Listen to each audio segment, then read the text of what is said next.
മേൽജാതിക്കാരെ ആ മേൽജാതിക്കാരുടെ ഇടയിലേക്ക് ഈ പറയുന്ന കീഴ്ജാതിക്കാർ ചെന്ന ആ ഒരു ചരിത്രമാണ് കൃഷ്ണന്റേത്. അപ്പോ അവർ മൺമറഞ്ഞു പോയി എന്നൊക്കെയാണ് പറയുന്നത്. അപ്പൊ ഇങ്ങനെ നോക്കുമ്പോൾ ഇവിടെ RSS അതല്ലെങ്കിൽ BJP കൂട്ടുപിടിച്ച് മേൽജാതിക്കാർ കീഴ്ജാതിക്കാർ എന്ന് പറയുന്ന ഈ സംഭവങ്ങളിൽ ഇവരെല്ലാവരും ഒറ്റക്കെട്ടായി നിന്നുകൊണ്ട് ക്ഷേത്രത്തിന് വേണ്ടി ഇവിടെയുള്ള മുസ്ലിം പള്ളികൾ പൊളിക്കുകയും അതല്ലെങ്കിൽ മുസ്ലിങ്ങൾക്ക് നേരെ അക്രമങ്ങൾ അഴിച്ചുവിടുകയും അതല്ലെങ്കിൽ മുസ്ലിം പള്ളികൾ തരിപ്പണമാക്കുകയും പിന്നീട് മുസ്ലിങ്ങളെ ഒതുക്കി കഴിഞ്ഞാൽ ക്രിസ്ത്യാനികളെ വരച്ച വരയിൽ നിർത്താൻ ഈ പറയുന്ന ഈ ഒരു വിഭാഗക്കാർക്ക് യാതൊരുവിധ പ്രയാസവുമില്ല. അപ്പോ ക്രിസ്ത്യാനികളെ പിണക്കാതെ തന്നെ, അതായത് വെള്ളം ഇളക്കി മീൻ പിടിക്കാൻ ശ്രമിക്കുന്നത് ആ ഒരു രീതി മാറ്റിവെച്ച് വെള്ളം ഇളക്കാതെ തന്നെ മീൻ പിടിക്കാൻ വേണ്ടി നോക്കുന്ന ആ ഒരു തീവ്ര സ്വഭാവമാണ് ഇന്ത്യയിൽ ഇപ്പോൾ സംഭവിച്ചുകൊണ്ടിരിക്കുന്നത്. എന്തായാലും ക്രിസ്ത്യാനികൾ മുസ്ലിങ്ങൾക്ക് നേരെ വരുന്ന പ്രശ്നങ്ങൾ കയ്യും കെട്ടി നോക്കി നിൽക്കുകയാണ് ഇപ്പോൾ ചെയ്തുകൊണ്ടിരിക്കുന്നത്. മുസ്ലിങ്ങളെ അടിച്ചമർത്തി കഴിഞ്ഞാൽ ക്രിസ്ത്യാനികൾക്ക് പിന്നെ അവർ കയ്യിൽ നിന്ന്, നമ്മൾ പറയില്ലേ, എന്റെ കയ്യിലെ രോമം പറിച്ച് ഞാൻ നിങ്ങനെ ഊതും എന്ന് പറഞ്ഞില്ലേ, അതേപോലെ ഈ പറയുന്ന വിഭാഗക്കാരെ ഒരു ഊതിക്കഴിഞ്ഞാൽ മാറി നിൽക്കുന്ന ആ ഒരു രീതി തന്നെയാണ് പിന്നീട് ഉണ്ടാകുക. അപ്പോൾ മുസ്ലിങ്ങളാണ് ഇവർ ഏറ്റവും കൂടുതൽ പ്രശ്നമുണ്ടാക്കുന്നത്. മുസ്ലിങ്ങളെ ഒതുക്കണം. മുസ്ലിങ്ങൾ അത്ര ശക്തന്മാരായി വരുന്നുണ്ടെങ്കിൽ അവരെ നേരിടാനും ഞങ്ങൾക്ക് ചങ്കുറപ്പുണ്ട്. അത്ര വലിയ ചങ്കുറപ്പുള്ള ആളുകളുണ്ടെങ്കിൽ നേർക്കുനേർ ഞങ്ങളുടെ അരികിലേക്ക് വരിക. അപ്പോ ഞങ്ങൾ അതിനെ വളരെ ശക്തിയോടുകൂടി തന്നെ അതിനെ പ്രതിരോധിക്കും എന്ന് തന്നെയാണ് സ്വാമിയുടെ ആ ഒരു വാക്കുകൾ.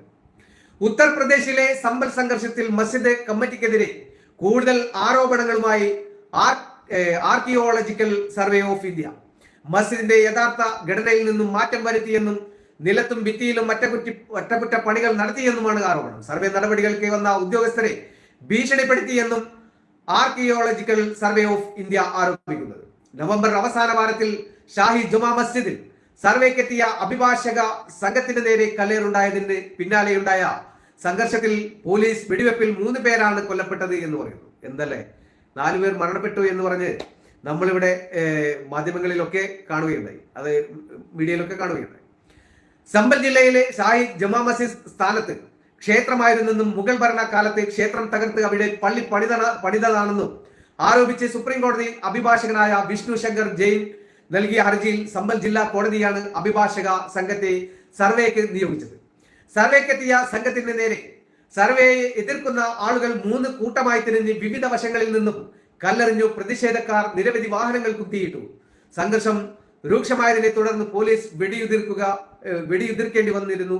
സംഘർഷത്തിനിടയിൽ സമിതി സർവേ നടപടികൾ പൂർത്തിയാക്കുകയായിരുന്നു. അതേസമയം ഒരു പള്ളിക്ക് നേരെ കൂടി കോടതി സമീപിച്ചു. VHP സമ്പൽ മസ്ജിദിൽ നിന്നും 100 കിലോമീറ്റർ അകലെയുള്ള ബുദൌൻ മസ്ജിദ് ശിവക്ഷേത്രം തകർത്ത് നിർമ്മിച്ചതാണ് എന്ന് കാണിച്ചാണ് VHP പ്രാദേശിക കോടതിയെ സമീപിച്ചിട്ടുള്ളത്.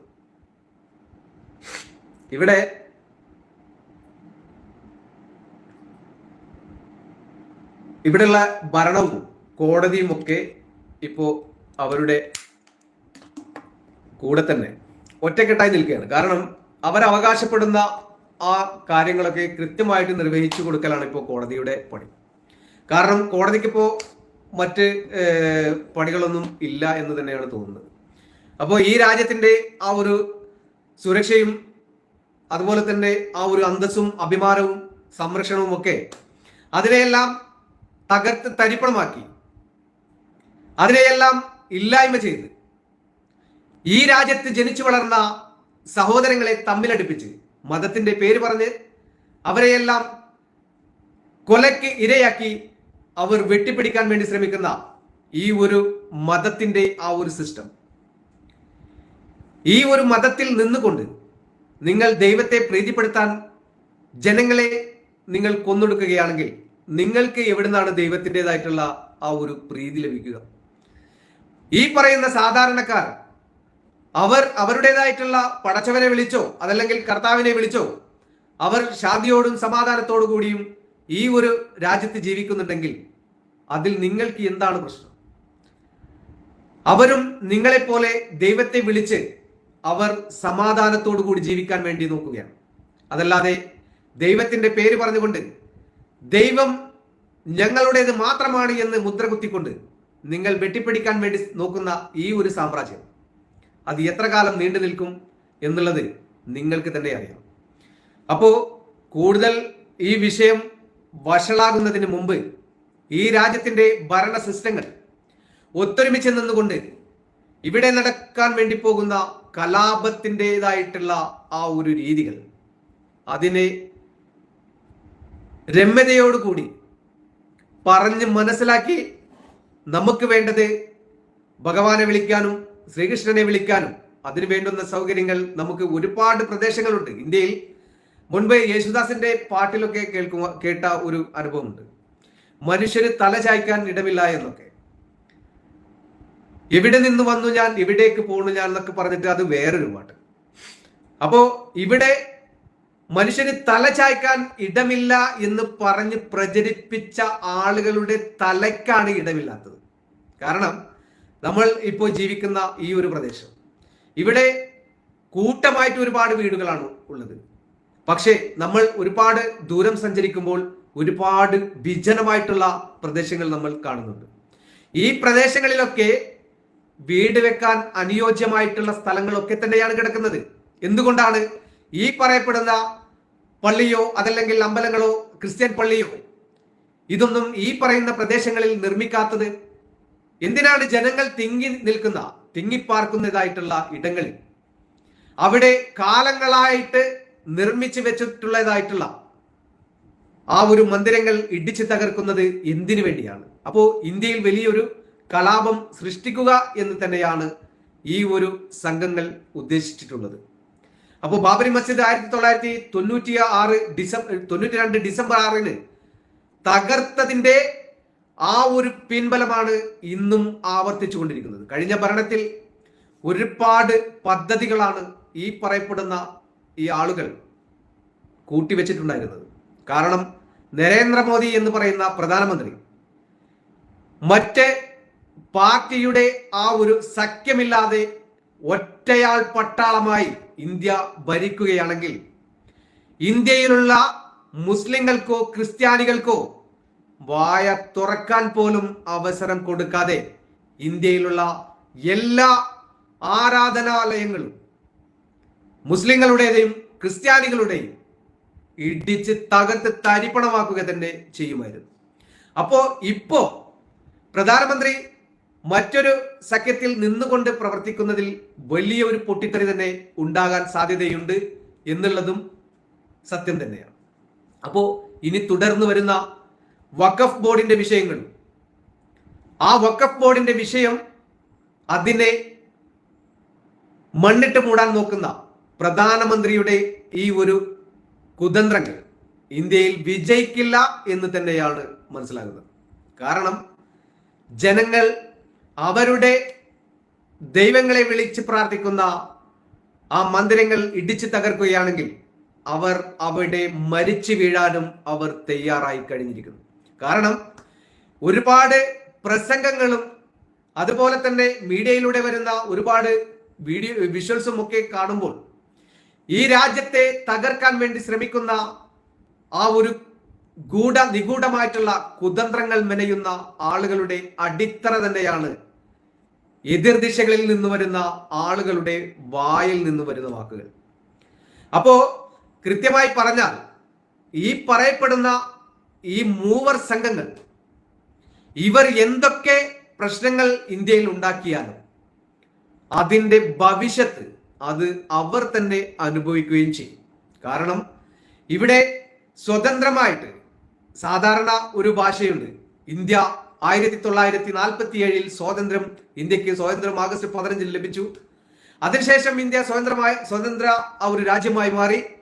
അതിനുശേഷം സ്വന്തമായിട്ട് എനിക്ക് എന്റേതായിട്ടുള്ള സ്വാതന്ത്ര്യമാണ് എന്റെ ഇന്ത്യയിൽ എന്ന് പറയാൻ തന്നെ നാവ് പൊന്തിക്കൊണ്ടിരുന്ന ഈ ഒരു ഇന്ത്യയുടെ ജനങ്ങളിൽ വലിയ രൂപത്തിൽ തന്നെ അവരുടെ ശബ്ദങ്ങൾക്ക് കൂച്ചുവിലങ്ങ് ഇട്ടുകൊണ്ടിരിക്കുകയാണ്. കൂച്ചുവിലങ്ങ് ഇടാൻ വേണ്ടി ശ്രമിക്കുന്ന ആളുകൾക്ക് നേരെ വീണ്ടും കത്തിജ്വലിക്കുന്നതായിട്ടുള്ള ഭാഷകളിൽ തന്നെ എതിർദിശകളിൽ നിന്നും ഒരുപാട് മുദ്രാവാക്യങ്ങളും അതുപോലെ തന്നെ ഈ രാജ്യത്തെ തകർക്കാൻ, ഈ രാജ്യത്തിന്റെ ക്രമസമാധാനം നഷ്ടപ്പെടുത്താൻ ശ്രമിക്കുന്നവർക്കെതിരെ ശക്തമായി പോരാടാൻ ഇവിടെയുള്ള സ്വതന്ത്ര ജീവിതം നയിക്കുന്ന ആളുകളും തയ്യാറായിട്ടുണ്ട് എന്ന് തന്നെ നമുക്ക് മനസ്സിലാക്കാൻ കഴിഞ്ഞിട്ടുണ്ട്. അപ്പോ ഇത് ഈ ഇന്ത്യയുടെ ഈ ഒരു രീതികൾ ഇന്ദിരാഗാന്ധിയുടെ ആ ഒരു ജീവിതത്തിലെ വലിയ ഒരു കരിനിഴൽ ആയി മാറിയ ആ ഒരു അടിയന്തരാവസ്ഥ എന്ന് പറയുന്ന ആ ഒരു കാലഘട്ടത്തിലേക്കാണ് നമ്മുടെ ഇന്ത്യയെ ഇപ്പോൾ BJP സർക്കാർ കൊണ്ടെത്തിക്കുന്നത്. കാരണം BJP സർക്കാരാണ് ഏറ്റവും കൂടുതൽ ഈ ഒരു വിഷയത്തിന് അവർക്ക് വേണ്ടുന്ന എല്ലാവിധ സഹകരണങ്ങളുമായിട്ട് മുന്നോട്ട് പോകുന്നത്. അപ്പോ നരേന്ദ്രമോദി ഇപ്പോൾ 2 ദിവസം മുമ്പ് പ്രസംഗത്തിൽ പറഞ്ഞ ഒരു വിഷയമുണ്ടായിരുന്നു. ഇവിടെ വലിയ ഒരു വിള്ളൽ ഉണ്ടാക്കാൻ ശ്രമിക്കുന്ന ആളുകൾ ഒന്ന് മനസ്സിലാക്കണം എന്ന് പറഞ്ഞൊക്കെ തന്നെയാണ് നരേന്ദ്രമോദിയുടെ ഭാഷ. പക്ഷേ മോദിയുടെ ഈ ഭാഷ ഇങ്ങനെയൊക്കെയാണെങ്കിലും ഈ പറയപ്പെടുന്ന ജനവിഭാഗങ്ങൾക്ക് നരേന്ദ്രമോദി എതിരായി നിന്ന് കഴിഞ്ഞാൽ ഇന്ത്യയിലുള്ള ജനവിഭാഗങ്ങളുടെ പ്രധാനമന്ത്രി എന്നുള്ള ആ ഒരു മുദ്രാവാക്യത്തോടുകൂടി, അതല്ലെങ്കിൽ ആ ഒരു പ്രതിജ്ഞയോടുകൂടി ഇന്ത്യൻ പ്രധാനമന്ത്രി നരേന്ദ്രമോദി ശബ്ദിക്കുകയാണെങ്കിൽ ഇന്ത്യയിൽ ഇത്തരം പ്രശ്നങ്ങൾ ഒരിക്കലും സംഭവിക്കില്ല. എന്തുകൊണ്ടാണ് നരേന്ദ്രമോദി ശബ്ദിക്കാത്തത്? നരേന്ദ്രമോദി ശബ്ദിച്ചു കഴിഞ്ഞാൽ ആ പ്രധാനമന്ത്രി സ്ഥാനം അവിടെ നിന്നും നിമിഷങ്ങൾക്കകം ഇറങ്ങിപ്പോകേണ്ട അവസ്ഥയിലേക്ക് വരും. പിന്നീട് നരേന്ദ്രമോദി ആ ഒരു പഴയ കാലഘട്ടത്തിലേക്ക്, അതായത് മോദിയെ കളിയാക്കിയിരുന്ന ആ ഒരു ചായക്കടയിലേക്ക്, അതല്ലെങ്കിൽ ചായ ഉണ്ടാക്കുന്ന ആ ഒരു വ്യക്തിയിലേക്ക് നീങ്ങിപ്പോകാനാണ് സാധ്യത എന്ന് വളരെ കൃത്യമായിട്ട് അറിയാവുന്ന മോദി തന്ത്രപൂർവമാണ് ഈ പറയപ്പെടുന്ന ജനങ്ങൾക്ക് ഒപ്പം തന്നെ നിന്ന് പ്രവർത്തിക്കുന്നത്. അപ്പോ ഇന്ത്യയുടെ ആ ഒരു പുരോഗതിക്ക് വേണ്ടിയല്ല, ഇന്ത്യയിലെ ജനങ്ങളെ ഭിന്നിപ്പിക്കാൻ വേണ്ടി,